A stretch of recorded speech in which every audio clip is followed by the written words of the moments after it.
Here's a peek at what guests had to say after the show. Dan Savage, have you ever given sex advice that you now regret? Good question. Of course I have, but it's advice, not binding arbitration. I write an advice column, I do a sex advice podcast. But just give an example of something that you had a second thought about. Oh, years ago when I was young and callow and just started, I advised somebody to get drunk and drive fast because I didn't like them. Oh, well, that's not even about sex. No. It's just stupid. It's just stupid, yeah. Yeah. I've gotten better at this game Hey, over the years. we all have, youthful indiscretions. Okay, Dick Cheney said he spends little time considering his faults. How critical is introspection to a political career? This is for you. Both of you. If one elected official on A the giant panel. dead fish landed in the middle of the table. You're going to have to handle it, John. Well, George Bush famously used to say, that he was not introspective. He was rather proud of that. I never thought that was a good thing, but I sort of also understand how when you're a politician, it's very hard to be introspective because if you change your mind anytime from 18 to 60, they say you're flip-flopping. No, all your advisors tell you if you ever change your mind, you'll be attacked for it. Right. If you ever admit an error, you'll be attacked for it. I was disappointed when Bush in the 2004 election was asked if he had made any mistakes, and he couldn't think of one. This is 2004. And when I think of three things every night before I fall asleep that I could have done better, that I did wrong, that was a mistake. I've fallen asleep without coming up with three because I was tired, but I've never sat there wondering, couldn't think of any mistakes. He went 4 years without thinking of Well, any. we are so on the same page on that, Grover, because whenever I hear people in interviews, and they say this all the time, they're asked, any regrets? And they go, no regrets. George Zimmerman said that. Yeah. They said, do you regret? I mean, how easy is it to say, yeah, I really do regret. That was really ended badly. No, he said it was God's plan. Really? I'm wondering about my decision to come here today. No, just kidding. I know you are, Connie, and I apologize. I didn't want to make you feel uncomfortable. No, just somebody should have warned you. Just kidding. It's true in politics. If you change your position, you're dead. I mean, there's hell to pay for it. I mean, all John Kerry said when he said that thing about I voted for it, I was against it before I was for it, what he meant to say, and he could have saved himself a lot of problems, was by saying the bill changed. I was for the bill the way they first wrote it, and then I was against it the way they wrote it the second time. But, There's a great leader in Israel that changed his mind and came out public. Yitzhak Rabin. And he said, Yitzhak Rabin, sure. Yitzhak Rabin, he said, I didn't believe in negotiating with the Palestinians and giving them land. Right. Now I believe in that because this is best for my, Sharon my did too. Israel. Sharon did was too. a huge hardliner, and he came... And guess what? That's all Yeah. we save Israel.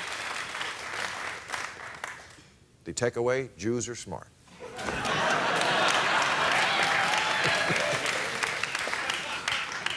Connie Mack, as a former member of the Congressional Cuba Democracy Caucus, when will U.S. citizens be able to travel to Cuba?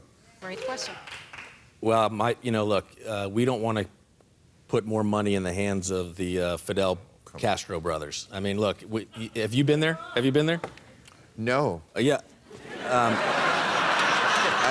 It's not legal. I'm not allowed. They got laws against No, it's everything that goes into Cuba goes into the Castro pockets. Oh, come on. It's true. How is It is true. How come Americans were allowed to travel into the Soviet Union at the height of the Cold War as tourists? What about Look, they put China? money into They're the pockets of communist, but we put Brezhnev and plenty of Khrushchev. money That was the into problem. China. Why does it work for China and not Cuba? I would agree that our foreign policy has a lot of problems, including when the President of the United States, Barack Obama, says in Honduras, when the military removed the President of Honduras because he wanted to change the Constitution, against the Constitution, he was quick to say it was a military coup. It is a military coup. In Egypt, when the military goes in and removes the President of Egypt, he doesn't call it a military coup. Well, we know why he didn't do Yeah, that, exactly. because it was money. Because if he called it a coup, then we couldn't give Egypt aid. And if we can't give Egypt aid, they can't go and turn around and give that money to General Dynamics. So we'll run over a small little country in But don't Latin you think America. if we had not had an embargo for the last 50 years, Cuba right now would be more like St. Bart's? No.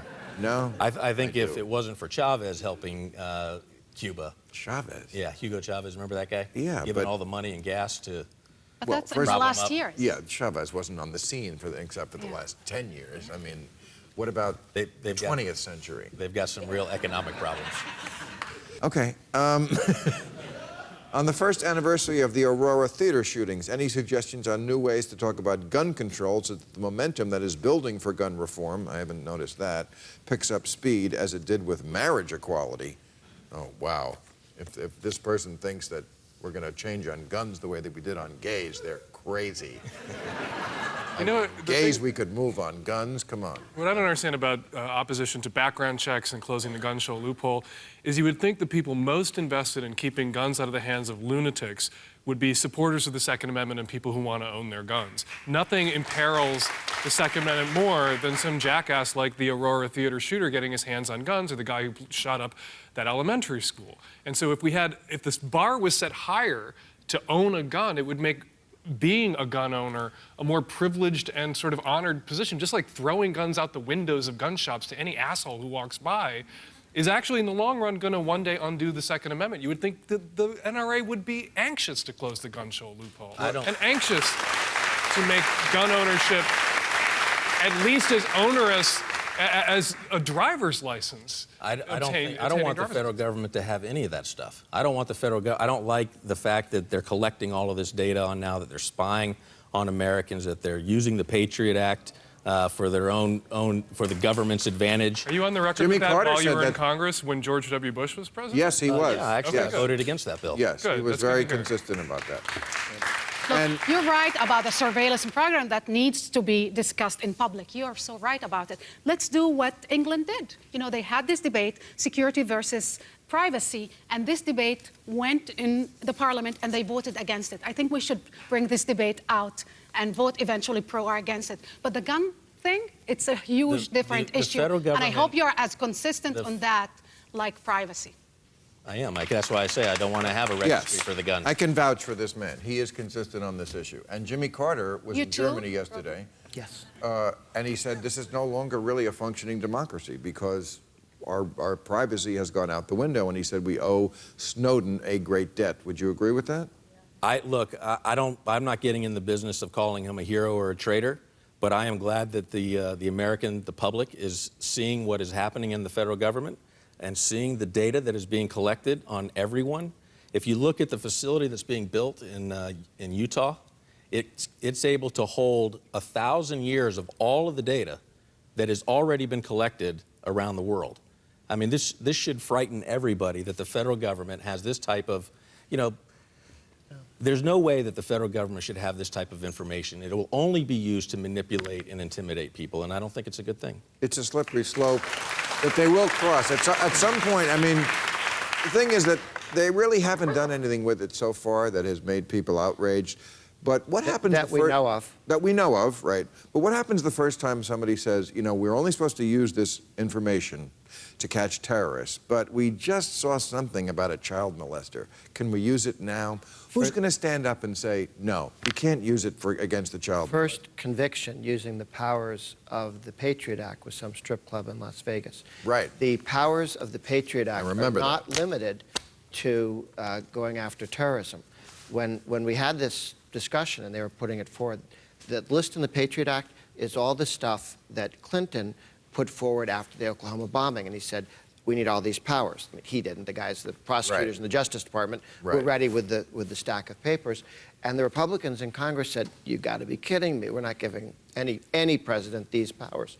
When Bush did it, that was their first reaction, too. And they got overwhelmed, and Daschle in the Senate made all the Ds vote for it as well. It got pushed through. There was an effort to do triage. This is ridiculous. We're not doing it. This we could live with if it's just terrorism, and this is a good idea. Why didn't we think of this before? But instead, they just passed the whole thing, and they didn't have some sort of sunset, which I think is what they should have done. They had sunset for a few things. Thank you, everybody. Thank you, panel. Thank you, audience. Real Time with Bill Maher, Friday night at 10. Ask Bill and his guests your questions right after the show at HBO.com.